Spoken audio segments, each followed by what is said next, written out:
जय गुरुजी। अथ श्री शिवमहापुराणे चतुर्थी कोटिरुद्र संहिता अथ त्रयोविंशोऽध्यायः। ऋषय ऊचु एवं वाराणसी पुण्या यदि सूत महापुरी तत्प्रभावं वदास्माकं विमुक्तस्य च प्रभो। सुत उवाच वक्ष्ये संक्षेप्तः सम्यक् वाराणस्या सुशोभनं विश्वेश्वरस्य महात्म्यं श्रूयतां च मुनीश्वरा। कदाचित् पार्वती देवी शङ्करं परया मुदा लोककामन्या पृच्छन् माहात्म्यं विमुक्तयो। पार्वती उवाच अस्य क्षेत्रस्य माहात्म्यं वक्तुमर्हस्य शेषतः ममोपरि कृपा कृत्वा लोकानां हितकाम्यया। सुत उवाच देव्यास्तद्वचनं श्रुत्वा देवदेवो जगत्प्रभु प्रत्युवाच भवानी तां जीवानां प्रियहेतवे। परमेश्वर उवाच साधु पृष्ठं त्वया भद्रे लोकानां सुखदं शुभं कथयामि यथार्थं वै महात्म्यं विमुक्तयो। इदं गुह्यतमं क्षेत्रं सदा वाराणसी मम सर्वेषामेव जन्तूनां हेतुर्मोक्षस्य सर्वथा।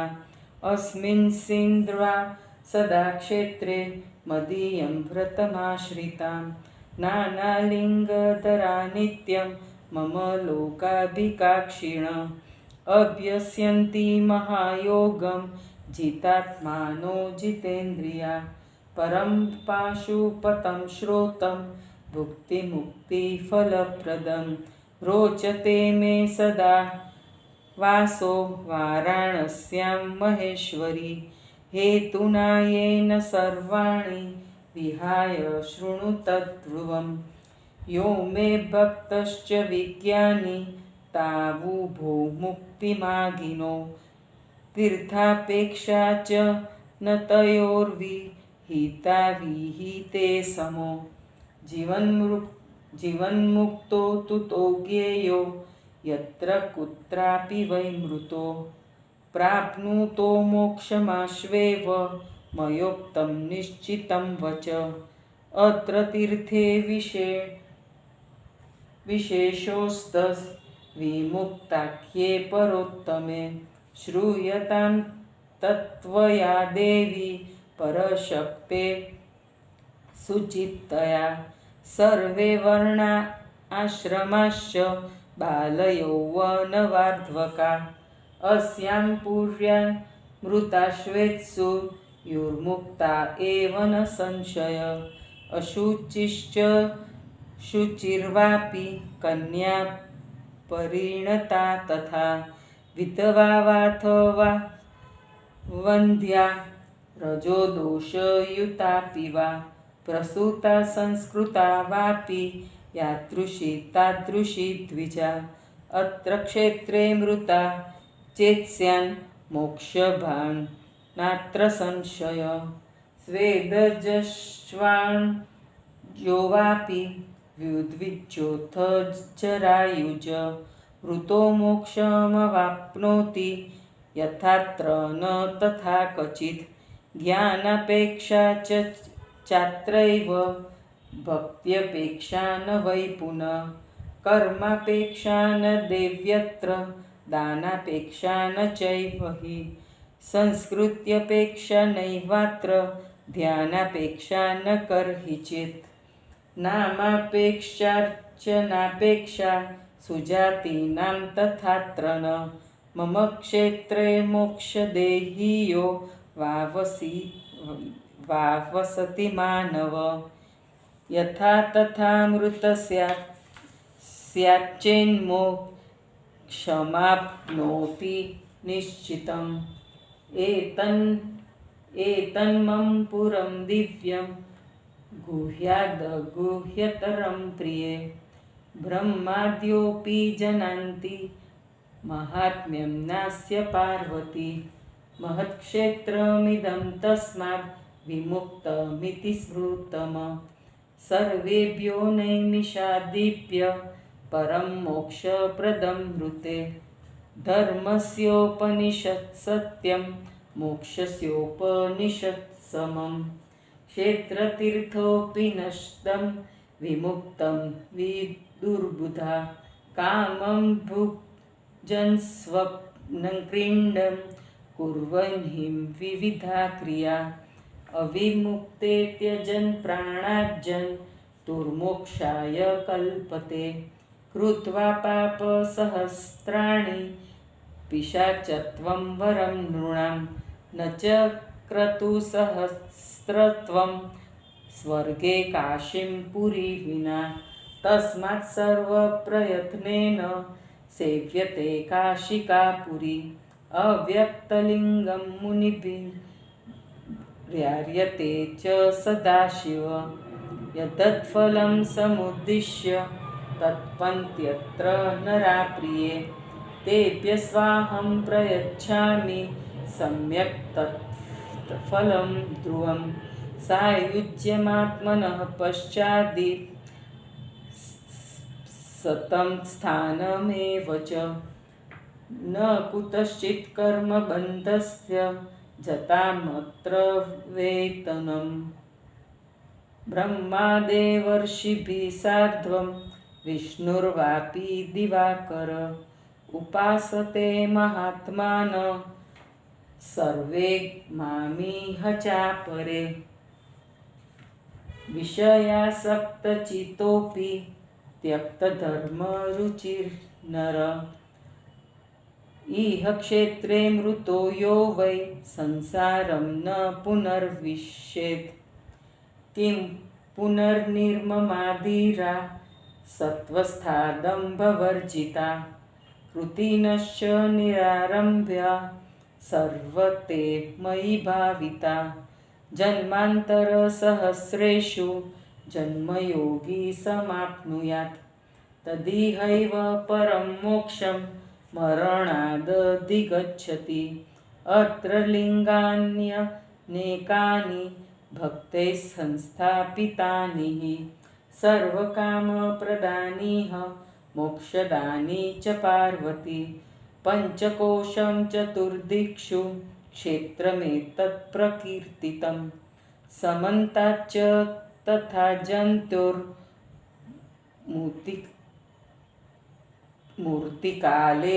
मृतप्रदम् अपापश्च मृतो यो वै सदो मोक्षं समश्नुते सपापश्च मृतो यस्या कायव्यूहान् समश्नुते यातनां सोऽनुभूयैव पश्वान् मोक्षमवाप्नुयात् पातकं यो विमुक्ताख्ये क्षेत्रेऽस्मिन् कुरुते ध्रुवं भैरवीं यातना प्राप्य वर्षाणामयुतं पुनः ततो मोक्षमवाप्नोति भुक्त्वा पापं च सुन्दरी इति ते च समाख्यात पापाचारे च या गति एवं ज्ञात्वा नरः सम्यक् सेवयेद विमुक्तकम् कृतकर्मक्षयो नास्ति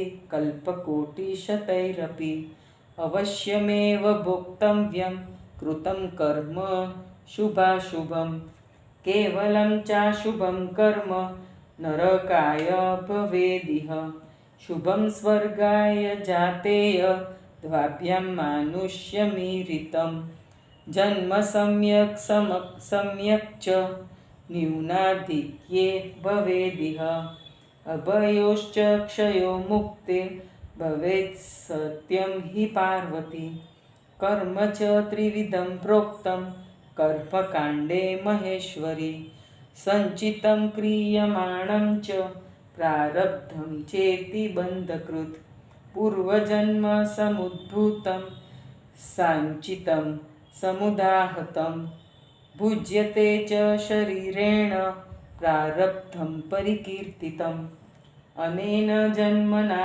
यच्व क्रियते कर्म साम्प्रतं शुभाशुभं च देवेशि क्रियमाणं विदुर्बुधा प्रारब्धकर्मणो भोगात्तक्षयश्चैव न चान्यथा उपायेन द्वयो नार्ष कर्मणो पूजनादिना सर्वेषां कर्मणां नाशो नास्ति काशीं पुरीं विना सर्वच सुलभं तीर्थं दुर्लभा काशिका पुरी पूर्वजन्म कृतं चैद्वै काशीदर्शनमादरात् तदा काशीं च सम्प्राप्य लभेन् मृत्युं न चान्यथा काशीं प्राप्य नरो यस्तु गङ्गायां स्नानमाचरेत् तदा च क्रियमाणस्य सञ्चितस्यापि सक्षय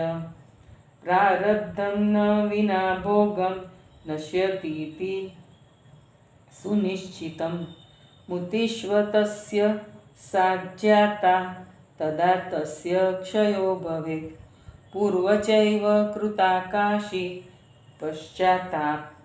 पश्चात्पापं समाचरेत् तद्विजेन बलवता नीयते काशिका पुनः तदा सर्वाणि पापानि भस्मसाच्य भवन्ति हि तस्मात् काशीं नर सेवेत् कर्मनिर्मूलनीं ध्रुवम् एकोऽपि ब्राह्मणो येन काश्यां संवासितः प्रिये काशीवासमवाप्येव ततो मुक्तिं च विन्दति काश्यां यो वै मृतश्चैव तस्य जन्म पुनर्न हि समुद्रस्य प्रयागे च मृतस्य कामनाफले संयोगश्च तयोश्वेत् स्यात् काशीजन्यं फलं वृथा यदि न स्यात् तयोर्गोऽस्तिथरा च फलं वृथा तस्मान्मच्छासनाद्विष्णु सृष्टिं साक्षाद्विनूतनां विधाय मनसो दृष्टां तस्सिन्ध्वीं यच्छति ध्रुवं सुत उवाच इत्यादि बहुमाहात्म्यं काश्या वै मुनिसत्तमा तथा विश्वेश्वरस्यापि भुक्तिमुक्तिप्रदं सताम् अतः परं प्रवक्ष्यामि माहात्म्यं त्र्यम्बकस्य यच्छ्रुत्वा सर्वपामेभ्यो मुच्यते मानवक्षणात् इति श्रीशिवमहापुराणे चतुर्थकोटिरुद्रसंहितायां काशीविश्वेश्वरज्योतिर्लिङ्ग महात्म्यवर्णनं नाम त्रयोविंशोऽध्यायः।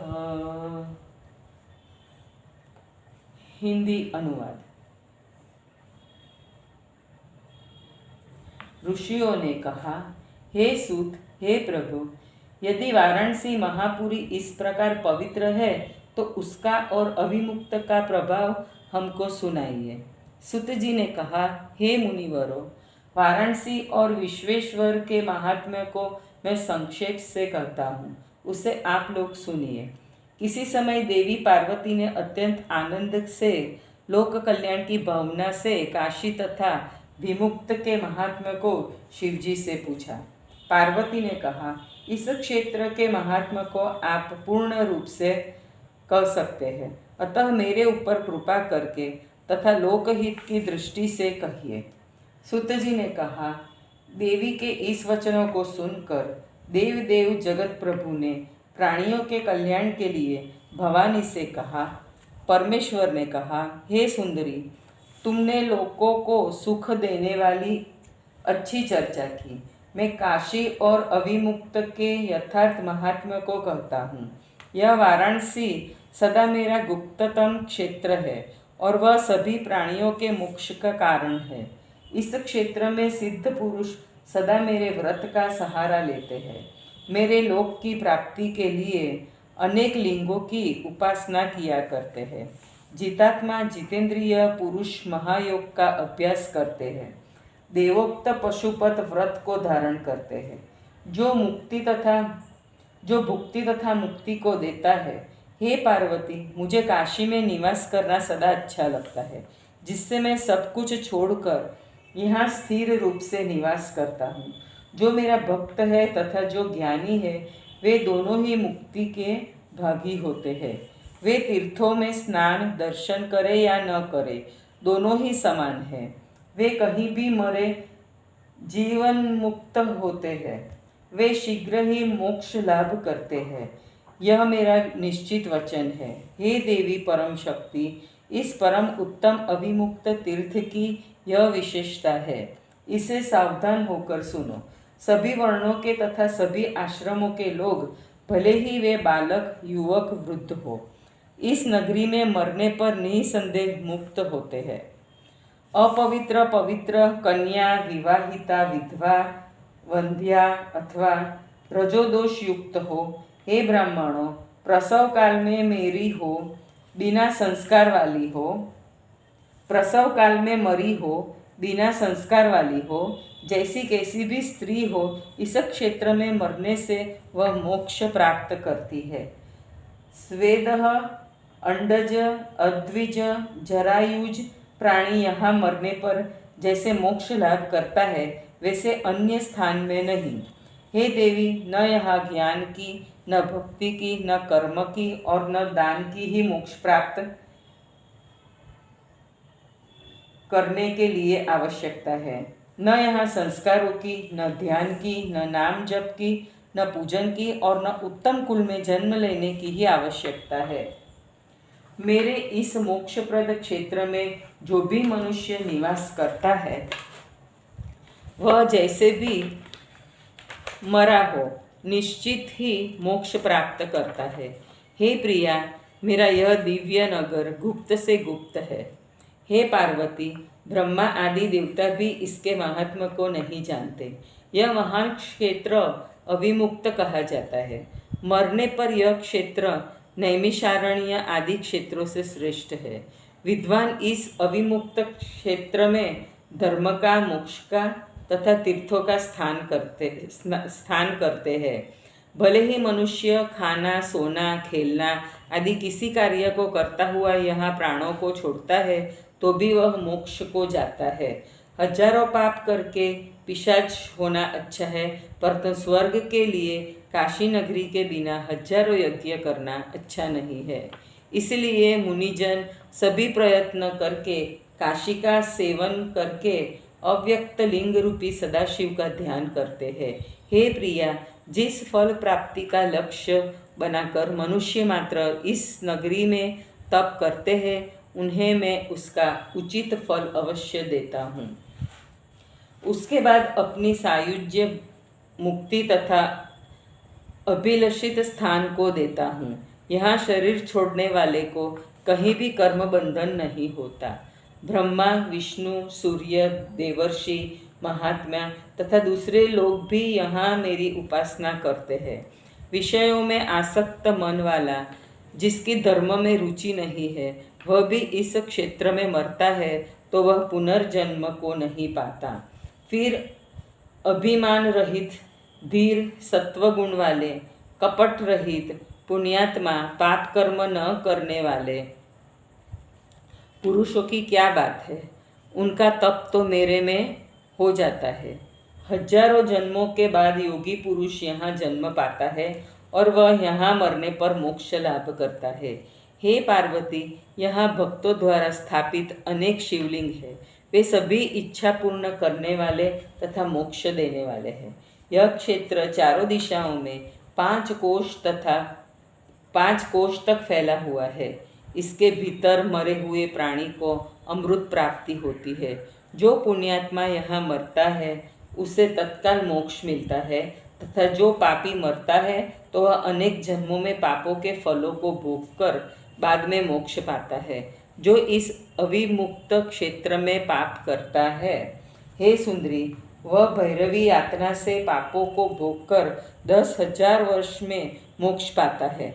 इस प्रकार पाप करने से जो गति होती है वह मैंने तुमसे कह दी है। ऐसा जानकर मनुष्य सदा इस अविमुक्त क्षेत्र का सेवन करे। किए हुए कर्मों का करोड़ों कल्पों में भी नाश नहीं होता। अतः शुभ एवं अशुभ जो भी कर्म किए हो उन्हें भोगना पड़ता है। अशुभ कर्मों से नरक और शुभ कर्मों से मनुष्यों को स्वर्ग की प्राप्ति होती है, ऐसा कहा गया है। हे पार्वती, जन्म भला बुरा कम ज्यादा जो भी हो, उन दोनों का क्षय हो जाने पर मुक्ति होती ही है। हे महेश्वरी, कर्मकांड में 3 प्रकार का कर्म कहा गया है: पूर्व संचित, प्रारब्ध और क्रियमाण। ये सभी बंधन कारक होते हैं। पूर्व जन्म में किए हुए कर्मों को संचित कहते हैं, जो शरीर द्वारा फल रूप में भोगे जाते हैं उन्हें प्रारब्ध कहते हैं। और इस जन्म द्वारा जो शुभ अथवा अशुभ कर्म इस समय किया जा रहा है उसे विद्वान लोग क्रियमाण कहते हैं। उनमें प्रारब्ध कर्मों का भोग करने पर ही क्षय होता है और कोई उपाय नहीं है। और संचित तथा क्रियमाण नामक इन 2 प्रकार के कर्मों का क्षय पूजन आदि उपायों से होता है। सभी प्रकार के कर्मों का नाश काशीपुरी के बिना नहीं होता। सर्व तीर्थ तो सुलभ है, काशीपुरी दुर्लभ है। अर्थात यह पुण्यात्माओं को ही मिलती है। यदि पुनर्जन्म में आदर से काशी का दर्शन किया हो तभी काशी में मृत्यु हो पाती है, नहीं तो वहाँ मृत्यु होना असंभव है। काशी में आकर जो मनुष्य गंगा स्नान करता है तो उससे संचित एवं क्रियमाण दोनों प्रकार के कर्मों का नाश हो जाता है। प्रारब्ध कर्मों का नाश तो बिना उन्हें भोगे होता ही नहीं, यह निश्चय है। यदि काशी में मृत्यु हो जाए तो उनका भी क्षय हो जाता है। यदि पहले काशी में निवास किया हो, बाद में पाप किए हो, तो उसके कारण उसे फिर काशी में जन्म लेना पड़ता है, तब उसके सब पाप भस्म हो जाता है। अतः मनुष्य कर्म बंधनों को काटने वाली काशी जी का अवश्य सेवन करे। हे प्रिया, जिसने एक भी ब्राह्मण को अपने व्यय से काशीवास कराया हो वह स्वयं भी काशीवास को पाकर मुक्ति का अधिकारी होता है। जो काशी जी में मरता है उसका पुनर्जन्म नहीं होता। कामना तथा फल प्राप्ति की इच्छा से प्रयाग में मरे हुए पुरुष का भी पुनर्जन्म नहीं होता। यदि उन दोनों का कामना तथा फल प्राप्ति का संयोग हो जाता है, काशी निवास का फल व्यर्थ हो जाता है। और यदि संयोग नहीं होता तो तीर्थराज का महात्म्य व्यर्थ है। इसीलिए मेरी आज्ञा से साक्षात विष्णु भगवान ने नई सृष्टि की और निश्चित रूप से मनचाही सिद्धि को प्राप्त हुए। सूत जी ने कहा, हे मुनिवरों, इस प्रकार काशी का तथा विश्वेश्वर का बहुत महात्म्य है, जो सज्जनों को भुक्ति तथा मुक्ति देता है। इसके बाद अब मैं त्र्यंबकेश्वर के महात्म्य को कहता हूँ, जिसे सुनकर मनुष्य क्षण भर में समस्त पापों से मुक्त हो जाता है। जय गुरु जी।